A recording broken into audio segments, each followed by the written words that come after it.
नमस्कार।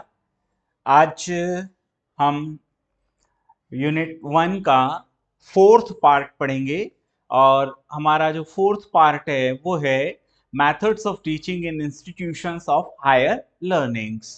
उच्च शिक्षण संस्थाओं में शिक्षण की पद्धतियाँ। इस भाग को हम 3 हिस्सों में कवर करेंगे।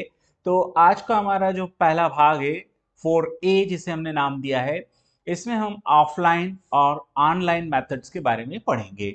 अगले वीडियोस में हम टीचर सेंटर्ड, स्टूडेंट सेंटर्ड के बारे में बात करेंगे। साथ में स्वयं प्रभा, स्वयं पोर्टल और मुक्स के बारे में बात करेंगे। पहले मैं ऑनलाइन ऑफलाइन वाले पार्ट्स को इसलिए ले रहा हूँ क्योंकि बहुत इंपॉर्टेंट है ये और नया है, रिसेंटली है ये, और इसमें से क्वेश्चन आने की पूरी पूरी संभावना बनती है। इसलिए पहले 4A में हम इसको कवर कर रहे हैं। तो आज का हम स्टार्ट करते हैं। यदि अभी तक आपने मेरा ये YouTube चैनल सब्सक्राइब नहीं किया है तो प्लीज़ इसे सब्सक्राइब कीजिए और ज़्यादा से ज़्यादा अपने मित्रों के साथ, अपने फ्रेंड्स के साथ में इसे शेयर कीजिए। यदि आपको वीडियोस अच्छे लगते हैं तो आप कमेंट्स करके बताइए और आपको जो कमी महसूस होती है तो उसे भी आप कमेंट्स के रूप में बताइए ताकि उसमें और दिनों दिन सुधार किया जा सके। तो आज हम स्टार्ट करते हैं टीचिंग एप्टीट्यूड यूनिट 1 के पार्ट 4A को, जिसमें हम ऑफलाइन और ऑनलाइन पद्धतियों के बारे में पढ़ेंगे। तो पहले हम स्टार्ट करते हैं ऑफलाइन पद्धति के बारे में।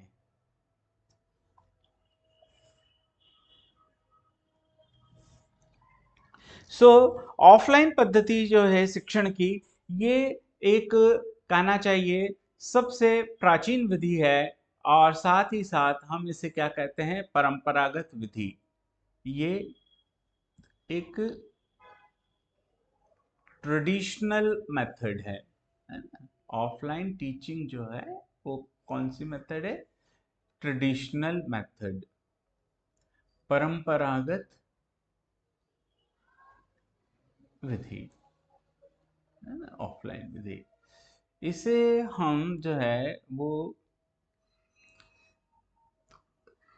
क्लासरूम टीचिंग भी इसे ही कहेंगे, ध्यान रख लें, है ना। अब क्लासरूम टीचिंग जब हम कह रहे हैं, इसलिए कह रहे हैं क्योंकि जो हमारा मेन क्लासिफिकेशन जो हम कर रहे हैं ना, वो किस रूप में हम कर रहे हैं? ऑफलाइन, है ना। अब ऑफलाइन मेथड है। अब सपोज करें आज के क्लासरूम्स की हम बात करें, ये एक हमारा एक क्लासरूम है, ठीक है, और यहाँ पर एक डिजिटल बोर्ड है, यहाँ पर एक टीचर है और यहाँ ये लर्नर्स जो हैं ये बैठे हुए हैं। तो यहाँ डिजिटल बोर्ड का इस्तेमाल हो रहा है ना, और साथ ही साथ इसमें इंटरनेट कनेक्शन भी है। तो क्या हम इससे ऑनलाइन टीचिंग कहेंगे? तो उसका आंसर है नो। ये हमारा ऑफलाइन टीचिंग ही कहलाएगा। अब आपके मन में प्रश्न उठ रहा होगा कि भाई यहाँ पर तो हम इंटरैक्टिव पैनल्स का यूज कर रहे हैं, इंटरनेट कनेक्शंस हैं, सब चीजें हो रही हैं, फिर हम इसे ऑफलाइन क्यों कह रहे हैं? तो ध्यान रखें कि ऑफलाइन का मतलब ये है कि टीचर और स्टूडेंट दोनों की प्रेजेंस में, फिजिकल प्रेजेंस में कोई गैप नहीं है, और साथ ही साथ टाइम डिले नहीं है। यानी जहां पर टाइम और स्पेस डिले नहीं होता है या टाइम और स्पेस को लेके कोई डिफरेंस नहीं होगा, उसे हम ऑफलाइन टीचिंग ही कहेंगे। फिर चाहे हम उसमें आधुनिक संसाधनों का इस्तेमाल क्यों न कर रहे हों। तो ये फर्क समझना बहुत जरूरी है क्योंकि अधिकांश जो है वो यहाँ कंफ्यूज हो जाते हैं। उनको ये लगता है कि इंटरनेट का इस्तेमाल करना मतलब ऑनलाइन टीचिंग। नहीं, ऑनलाइन टीचिंग का मतलब ये है कि टीचर्स और लर्नर्स के मध्य में कोई फिजिकल डिफरेंसेस नहीं है, वो एक ही जगह पर प्रेजेंट है फिजिकली, और एक दूसरे के साथ वो कांटेक्ट कर पा रहे हैं, कम्युनिकेट कर पा रहे हैं, और साथ ही साथ टाइम डिले नहीं है। यदि हम आगे जाके हम पढ़ेंगे ऑनलाइन टीचिंग, हम समझेंगे, तो वहां पर आप इस डिफरेंस को और अच्छे से क्लियर कर पाएंगे। मोटे मोटे तौर पर आप केवल ये समझिए कि वो सारा टीचिंग जिसमें सारे लर्नर्स फिजिकली एक ही जगह प्रेजेंट हैं और उसी जगह पे टीचर भी प्रेजेंट है, ये ध्यान रखें। मतलब कि अगर सपोज करें आपके सारे लर्नर्स जो हैं वो एक जगह इकट्ठा बैठे हुए हैं, लेकिन यहां पर लाइव क्लासेस चल रही, जैसे कि वर्चुअल क्लासरूम्स होते हैं, है ना। मध्य प्रदेश में अनेक कॉलेजों में वर्चुअल क्लासरूम एस्टैब्लिश्ड हैं। तो जब भी कोई वर्चुअल क्लास होती है तो क्या होता है, भोपाल स्टूडियो में जो है वो टीचर्स बैठा है, प्रोफेसर्स बैठे हैं, और अलग अलग जगह रतलाम में, उज्जैन में, इंदौर में, जहां पर भी वो बच्चे हैं, तो पूरी की पूरी क्लास एक हॉल में बैठी हुई है। अब वहां पर सारे लर्नर्स एक जगह पर बैठे हुए हैं, लेकिन टीचर उस जगह नहीं बैठा हुआ है। टीचर कहाँ है, रिमोट जगह पर है, दूसरी जगह पर है। तो ये आपका लर्निंग जो या मेथड ऑफ टीचिंग जो होगा, ये ऑनलाइन मेथड कहलाएगा, क्योंकि टीचर्स वहां नहीं है। लेकिन अगर टीचर और लर्नर दोनों एक ही स्थान पर उपस्थित हैं, तो ऐसी स्थिति में वो ऑफलाइन टीचिंग होगा। तो आई थिंक कि आप ऑफलाइन टीचिंग को बहुत अच्छे से समझ गए होंगे। अब हम बात करते हैं ऑफलाइन टीचिंग के कुछ कैरेक्टरिस्टिक्स, है ना, कि ऑफलाइन टीचिंग जो है वो क्या है, उसकी क्या विशेषता है। तो सबसे पहला है डायरेक्ट कम्युनिकेशन। डायरेक्ट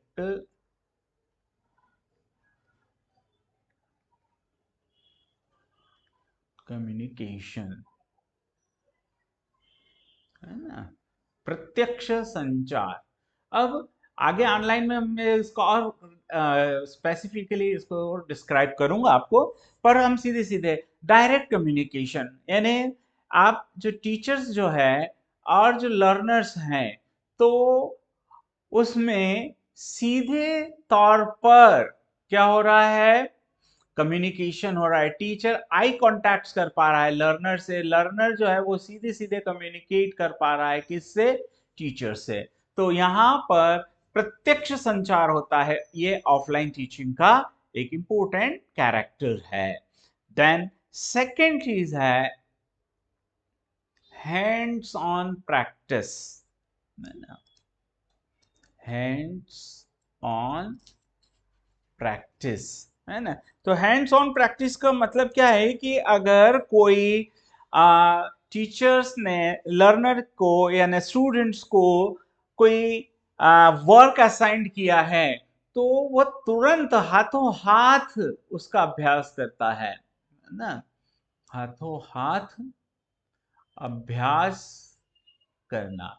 इसको साइंस में और मैथ्स में आप बहुत अच्छे से समझ पाएंगे, है ना। सपोज करो ये एक हमारा ये क्लासरूम है ना, और यहाँ पर ये बोर्ड पर क्या किया है, टीचर ने एक इक्वेशन को सॉल्व किया है, ठीक है। ये टीचर ने इक्वेशन सॉल्व किया, यहाँ पर ये लर्नर्स बैठे हुए हैं, है ना। और ये इक्वेशन जब सॉल्व कर रहा है बच्चे, यानी टीचर सॉल्व करके पहले डेमोन्स्ट्रेट कर रहा है, तो बच्चे को जहां जो जिस स्टेप पर प्रॉब्लम आ रही वो इमीडिएटली क्वेश्चंस करके अपने क्यूरीज को क्या करेगा, समाधान करा लेगा। अब एक इक्वेशन सॉल्व करने के बाद टीचर ने यहाँ पर क्या किया, बोर्ड के ऊपर जो है एक दूसरी इक्वेशन लिख दी और कहा कि भी सॉल्व करो। अब टीचर क्या करता है, यहाँ स्पेस में बीच में क्या करता है, मूव करता है, और मूव करने के दौरान वो लर्नर्स की कॉपीज को देख लेता है, या लर्नर टीचर से कहीं पूछ सकते हैं तो ये सीधा सीधा हाथों हाथ अभ्यास हो रहा है। इसी तरीके से जो लैब वर्क होता है, लेबोरेटरी होता है ना, तो जब लैब में जाते हैं, फॉर एग्जांपल कि केमिस्ट्री की लैब में गए और वहां पर क्या कर रहे हैं, टाइट्रेशन। तो टाइट्रेशन तो पहले क्या किया, एक टाइट्रेशन का पूरा डेमोन्स्ट्रेशन करके, एसिड बेस टाइट्रेशन या जो भी है, तो वो टाइट्रेशन का एक डेमोन्स्ट्रेशन किया। अब सारे लर्नर्स यानी स्टूडेंट्स जो है वो अपने अपने टेबल्स पर या अपने अपने स्पॉट्स पर, प्लेस पर चले गए और वहां पर जाकर वो क्या कर रहे हैं, उसी टाइट्रेशन को जो अभी थोड़ी देर पहले उनके सामने एक्सप्लेन किया है उसको वहां हाथों हाथ करके देख रहे हैं। तो इसे हम कहते हैं हैंड्स ऑन प्रैक्टिस। तो ये जो है ऑफलाइन टीचिंग की एक बहुत बड़ी विशेषता है। फिर आता है आपका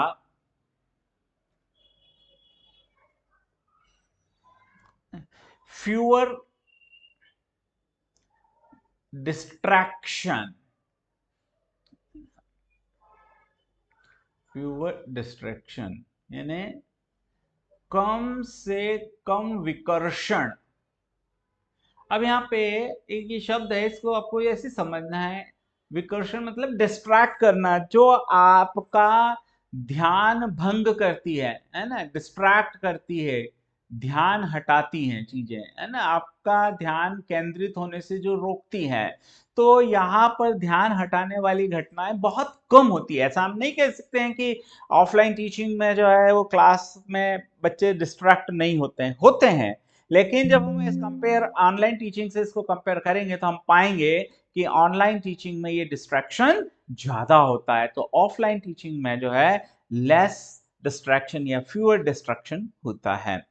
फिर अगला, वो ऑलरेडी हमने डायरेक्ट कम्युनिकेशंस वाली बात कही है, उसी से मिलता जुलता कार है और वो है greater involvement.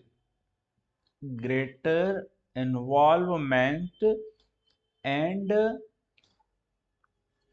Interaction. Greater involvement and interaction यानी ग्रेटर इन्वॉल्वमेंट एंड इंटरैक्शंस का मतलब क्या है कि यहाँ पर स्टूडेंट्स के ऊपर ज्यादा से ज्यादा ध्यान दिया जाता है और अधिक, है ना, अधिक भागीदारी, इन्वॉल्वमेंट, भागीदारी। और इंटरेक्शन के लिए हम यहाँ पर शब्द लेंगे सहभागिता, है ना। देखिए दोनों का, किनका, लर्नर्स का और टीचर्स का, दोनों का ऑफलाइन टीचिंग में इन्वॉल्वमेंट बहुत ज्यादा होता है और साथ में इंटरेक्शन भी होता है, सहभागिता भी होती है। ये पॉसिबिलिटी या ये फैसिलिटीज जो है ऑनलाइन टीचिंग में हमने यहाँ पर कंपेयर किया है, ध्यान रखें। हम ये नहीं कह रहे हैं कि केवल इसी में होता, हम कह रहे हैं ग्रेटर, जैसे यहाँ पर हमने लिखा ना फ्यूअर डिस्ट्रैक्शन, तो ये भी एक कंपैरेटिव है। तो ग्रेटर फ्यूअर डिस्ट्रैक्शन है and greater involvement and interaction between the learner and teacher. Then उसके बाद अगला जो आता है वो है आपका इंडिविजुअल अटेंशन, है ना, आपका इंडिविजुअल अटेंशन। इसको आप आगे जब हम ऑनलाइन के बारे में बात करेंगे ना तो वहां और अच्छे से आपको क्लियर होगा, है ना। व्यक्तिगत ध्यान, है ना। अब व्यक्तिगत ध्यान का अर्थ क्या है कि जब हम ऑफलाइन टीचिंग की बात करते हैं ना, तो ऑफलाइन टीचिंग में टीचर है और बहुत सारे लर्नर्स हैं, लेकिन इन लर्नर में हो सकता है कि कोई एक लर्नर जो है वो स्लो लर्नर है। तो टीचर क्या करता है, उस स्लो लर्नर को आगे की बेंच पर बिठा देता है।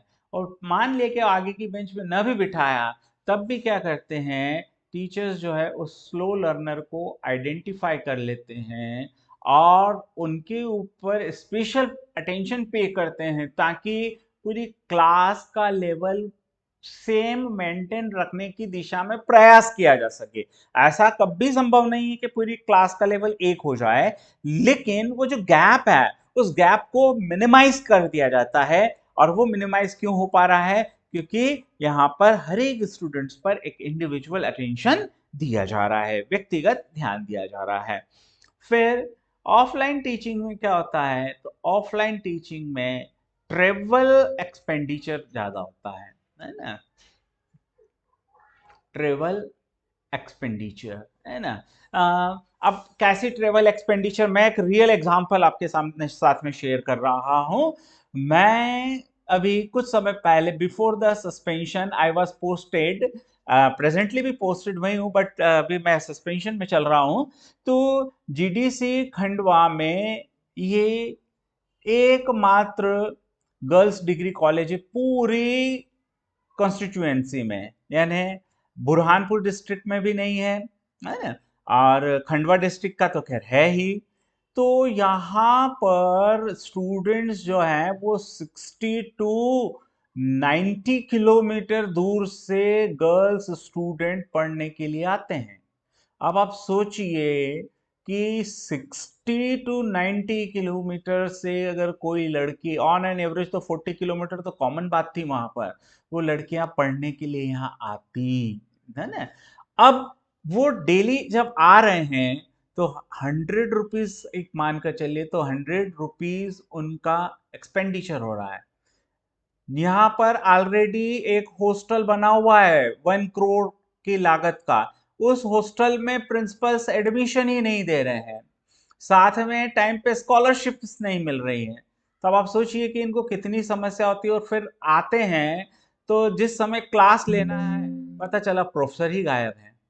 तो अब आप सोचो कि इन बच्चियों को कितनी पीड़ा होती होगी, और उस पीड़ा को जब मैंने उठाया तो उसका नतीजा है कि मैं सस्पेंशन पे हूँ। खैर एनीवे, केवल मैं ये आपको एक उदाहरण बताना चाह रहा था कि दूर दराज के क्षेत्रों में अभी भी उच्च शिक्षा नहीं पहुंच पाई है, तो वहां से बच्चा या स्टूडेंट्स, है ना, जब कॉलेज तक आते हैं तो उनको ट्रैवलिंग पर खर्च करना पड़ता है, यात्रा खर्च, ट्रैवलिंग एक्सपेंडिचर्स करना पड़ता है, यात्रा व्यय होता है।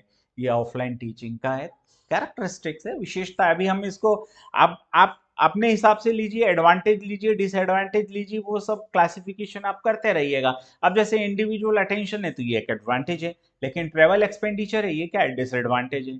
ग्रेटर इन्वॉल्वमेंट क्या है, एक एडवांटेज है। फ्यूअर डिस्ट्रैक्शन क्या है, एक एडवांटेज है ना। फिर आता है आपका अगला जो कैरेक्टरिस्टिक्स है, तो अगला नेक्स्ट कैरेक्टरिस्टिक्स है रिजिड शेड्यूल, है ना। इसका नेक्स्ट क्या है, रिजिड शेड्यूल, है ना। रिजिड शेड्यूल मतलब दृढ़ समय सारणी। अब दृढ़ समय सारणी, टाइम टेबल बना लिया है ना, और टाइम टेबल पर क्लास डाली है कितनी बजे की, 8:20 पर पहला पीरियड लगना है, 8:20 से 9 तक का। अब आप सोचिए कोई स्टूडेंट जो 60 किलोमीटर से आ रही है, तो हम अगर मान के चले कि उसको 2 घंटा तो ट्रैवलिंग में लग रहा है, तो वो 6:20 पर घर से चलेगी। अब पता चला कि उसके यहाँ से पहली बस ही 7 बजे है, अब वो 9 बजे आती है, तो पहला पीरियड तो उसका मिस ही हो जाएगा। वो कहती भी है कि सर टाइम टेबल चेंज कर दीजिए, इसको थोड़ा सा स्टूडेंट्स के हिसाब से बना लीजिए। नहीं, नहीं बनेगा, जो है आपको पढ़ना है तो पढ़िए। तो समय सारणी क्या है, रिजिड है। फिर रिजिड समय सारणी में एक और फैक्टर क्या आ जाता है यहाँ पर, जो सीनियर्स जो होते हैं, सो कॉल्ड सीनियर्स, वो क्या करते हैं, अपनी सुविधा के अनुसार खुद का टाइम टेबल सेट कर लेते हैं, और जो जूनियर्स होते हैं उनको बचा हुआ टाइम अलॉट करते हैं। वो स्टूडेंट्स को ध्यान में नहीं रखते, वो अपनी फैसिलिटीज को ध्यान रखते हैं। जैसे कहीं हस्बैंड वाइफ दोनों प्रोफेसर्स हैं, तो क्या करते हैं, वो ऐसा टाइम, और दोनों की फैकल्टीज अलग अलग हैं, तो वो क्या करते हैं, ऐसा टाइम स्लॉट बनाते हैं कि भाई एक ही साथ दोनों घर से आ जाएं और एक ही साथ दोनों घर चले जाएं। वो ऐसा टाइम टेबल बनाते हैं। तो अब आप सोचिए कि टाइम टेबल है, बस अब प्रिंसिपल के पास जाओ तो वो कहेंगे कि नहीं साहब ये तो ऐसा ही रहेगा। तो this is the rigidity of schedule. तो आई थिंक आपको बहुत अच्छे से क्लियर हो गया होगा, है ना। अगला जो डिसएडवांटेजेस है वो है एक्सपेंसिव मोड, है ना। अगला क्या है,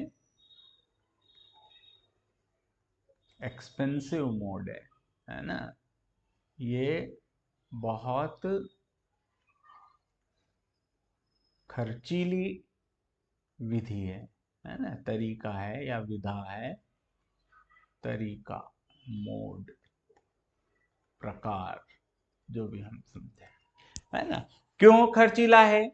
इसमें आपको क्या करना है, यहाँ पर क्लासरूम बनाना है, पूरा कॉलेज का एक बिल्डिंग का एक सेटअप बनेगा, फिर उसके अकॉर्डिंगली यहाँ पर क्लास 4, है ना, class 3 office, class 2 professor assistant professor, और क्लास 1 प्लस आपका प्रिंसिपल, ये पूरा एक एस्टैब्लिशमेंट, एक सेटअप, जिसकी अपना एक एस्टैब्लिशमेंट लागत आती है, जिसको हम बोलते हैं स्थापना व्यय। तो ये स्थापना व्यय करोड़ों में होता है, लेकिन करना पड़ता है, क्योंकि शिक्षा जो है वो हमारा एक सामाजिक दायित्व है।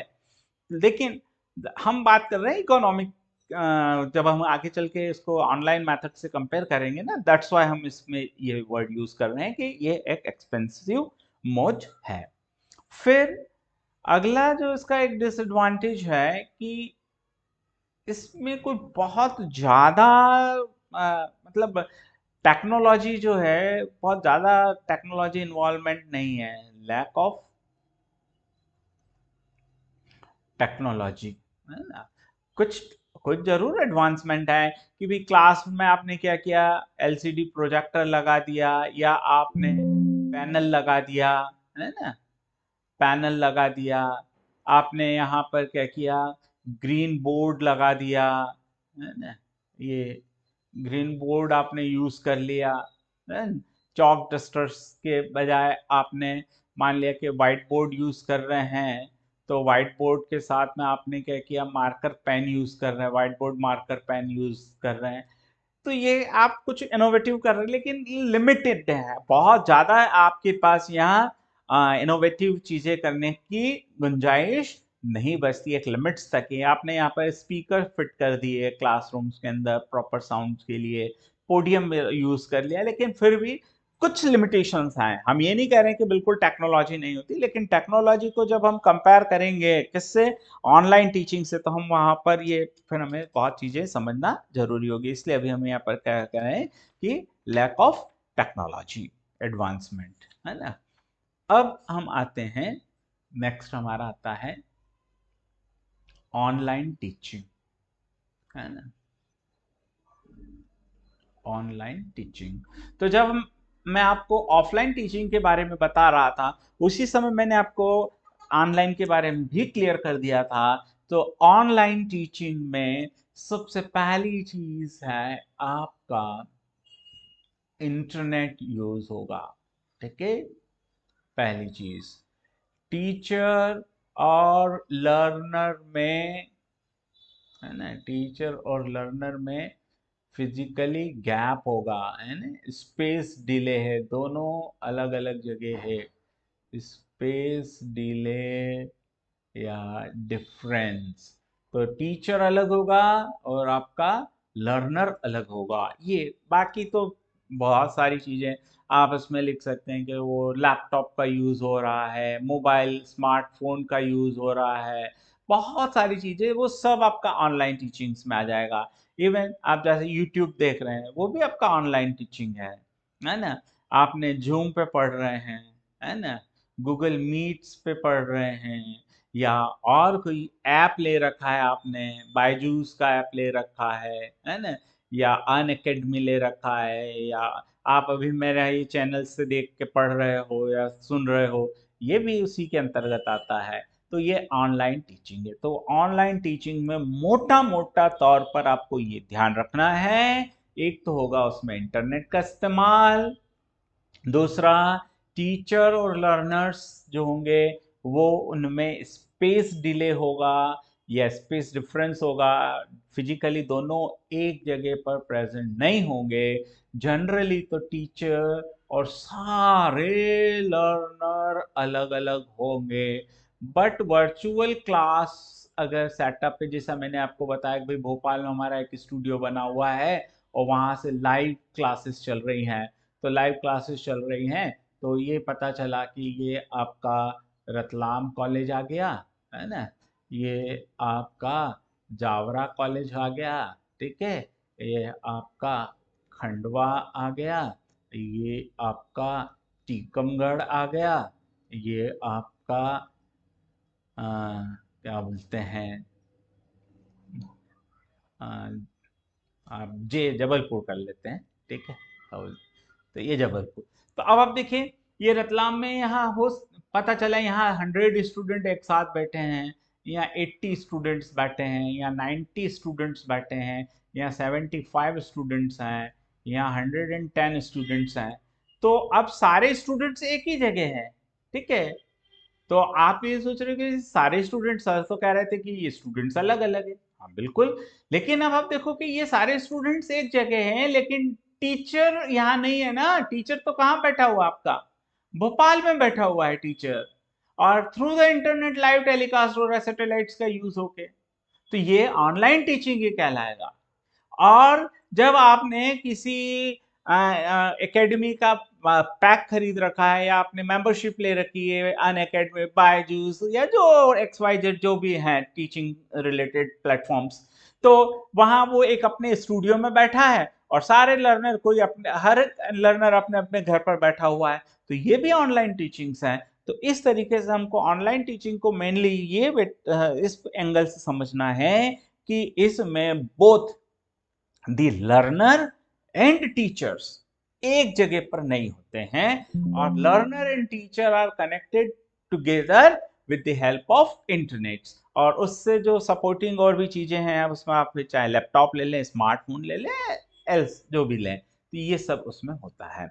अब ये जो है ऑनलाइन टीचिंग जो है, तो ऑनलाइन टीचिंग में अभी जो पैंडेमिक जो हुआ था ना कोविड-19 के कारण, तो कोविड-19 का जो दौर आया था, पैंडेमिक जिसको हमने कहा, है ना, विश्वव्यापी एक समस्या थी। अभी भी कोरोना के केसेस बढ़ रहे हैं, लेकिन अब इम्यूनिटी इतनी जबरदस्त हो गई है कि वो उतना अब जो है वो डेंजरस नहीं रहा है ना, बॉडी उसके प्रति रेजिस्ट हो चुकी, लेकिन अभी भी पर डे 4 से 5 हज़ार तक केसेस भारत में आ रहे हैं, लेकिन डरने वाली अब बात नहीं है।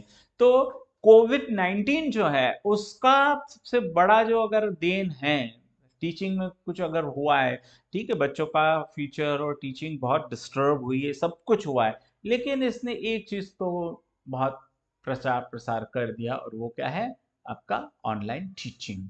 तो ये जो ऑनलाइन टीचिंग है, ये इसके अगर हम बात करें, तो सबसे पहला क्या है, ये बहुत अट्रैक्टिव इंटरफेस होता है, फलक या पृष्ठ, है ना। आप इसका जो है, जब आप YouTube पे बहुत सारे वीडियोस और ये देखते हैं तो कितना अट्रैक्टिव लगता है। मेरा तो खैर ये भाई कोई बहुत ज़्यादा अट्रैक्टिव नहीं है, क्योंकि मैं अब, एक तो पहली चीज़ है कि मैं लाइव नहीं आ पा रहा हूँ, मैं रिकॉर्ड करके आपको दे रहा हूँ, लेकिन फिर भी आप देख रहे हैं यहाँ ये मेरा एक मैंने फोटो लगा रखा है, यहाँ पर एक लोगो लगा रखा है, ये सब्सक्राइब करने से, लाइक, है ना, कमेंट, शेयर, और बेल आइकॉन का मैंने सिंबल बना रखा है, यहाँ लिख रखा है UGC NET oblique teaching aptitude unit 1 part 4A। और इसके अंदर बहुत सारे आगे आने वाले समय में मैं भी करने वाला हूँ वो चीज़ें। तो वो बहुत अट्रैक्टिव इंटरफेस आ जाता है। और जब आप अगर जैसे स्वयं पोर्टल और स्वयं प्रभा, स्वयं पोर्टल्स पर अगर आप जाएं, मैं आपको जब स्वयं के बारे में बताऊंगा तब आप जाके देखिएगा, तो बहुत ही अट्रैक्टिव आकर्षक हमें इंटरफेस मिलता है। तो ये जो आकर्षक इंटरफेस जो हमें मिल रहा है ना, ये हमको ऑफलाइन टीचिंग में नहीं मिलता है। तो ये ऑनलाइन टीचिंग की एक बहुत अच्छी विशेषता है। फिर क्या होता है, ऑनलाइन टीचिंग जो है वो क्या है, यूजर फ्रेंडली है ना। शुरुआत में जरूर थोड़ा सा दिक्कत आती है, लेकिन एक बार जब उसको यूज करना सीख जाता है, उपयोग करना, बोथ दोनों के पार्ट्स पे बात कर रहे हैं हम, टीचर के पार्ट्स पर भी और लर्नर के पार्ट्स पे भी। टीचर्स के लिए भी इसको यूज करना बहुत सुगम होता है, सरल होता है ना।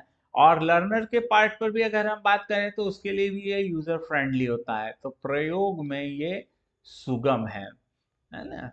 और इसमें सिंपल और स्ट्रीम्ड लाइन है, सुव्यवस्थित होता है ये, simple and stream line, simple and stream line, सरल और सुव्यवस्थित, ये इसकी खासियत है। पूरा सिस्टमेटिक टीचिंग प्लान होता है ना, और आसानी से समझ में आ सके ऐसा ही सब इसमें कोशिश की जाती है और होता भी है। फिर क्या होता है, ये टाइम जोन फ्रेंडली है,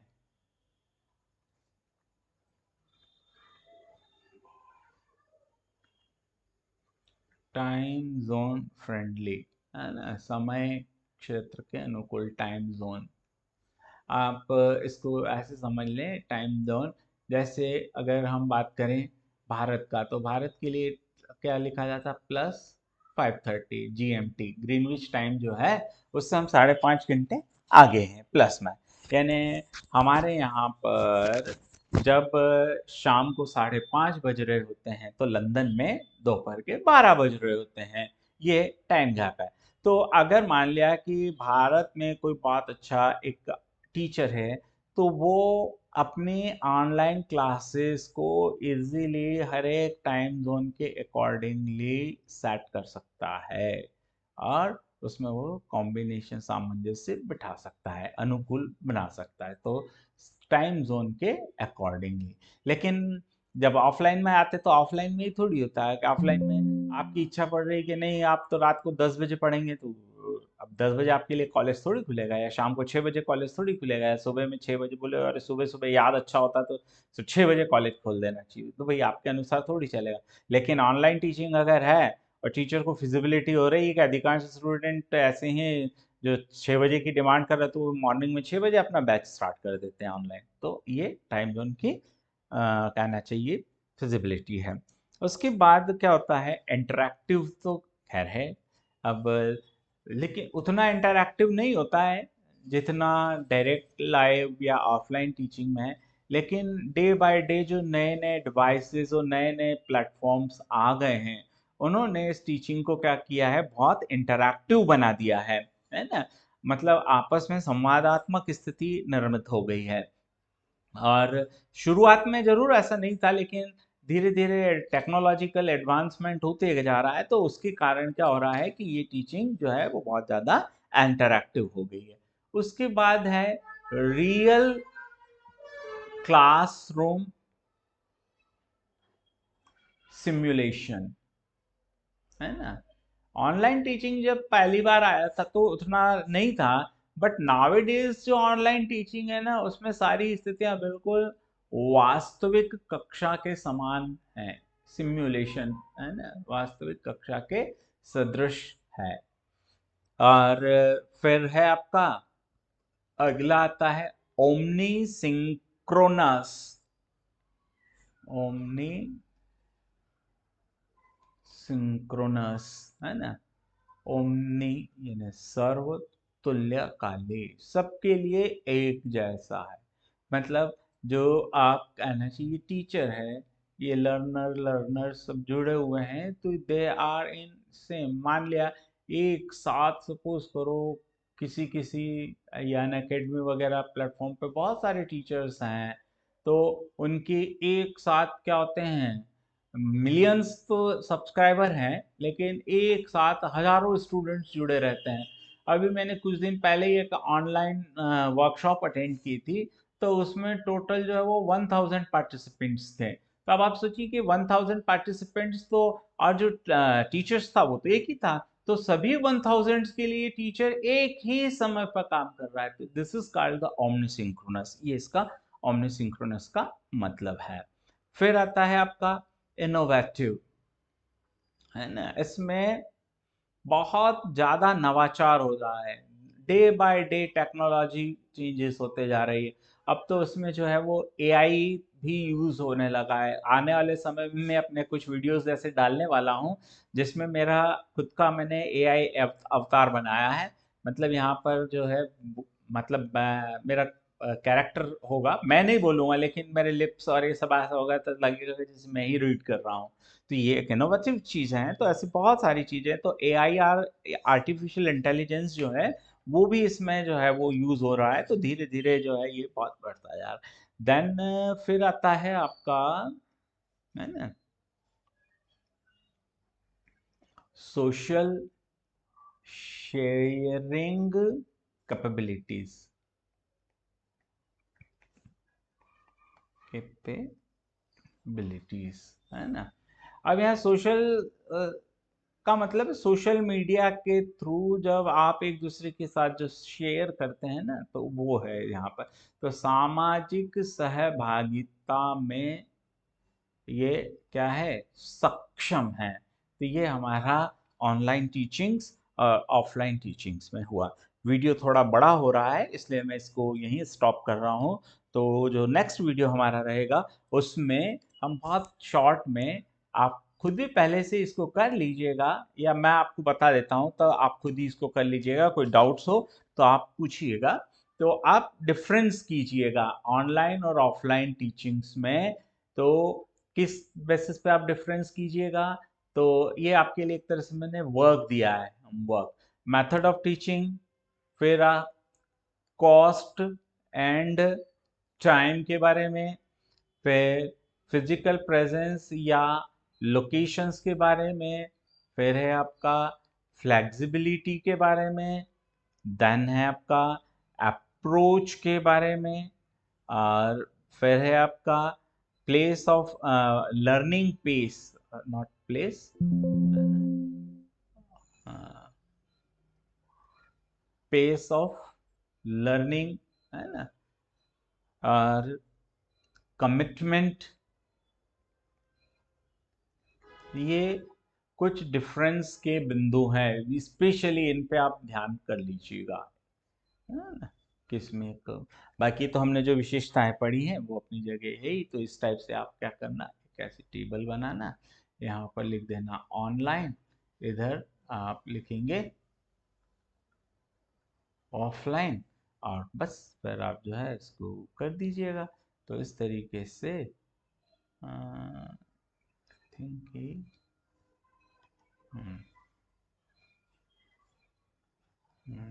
ये मैं, देखिए इनोवेटिव का मैं बता रहा हूँ। ये मैंने अभी पेन यूज़ किया है ना, देखो मैंने टेढ़ी, ब्लैक कलर की लाइन टेढ़ी है, लेकिन मैंने जो पेन यूज़ किया ना तो वो उसने इसको सीधा बना दिया है। तो देखिए ये मैं यूँ करूँगा ना, ये सीधी, ये सीधी, ये ऐसे। तो ये क्या इनोवेटिव है ना ये।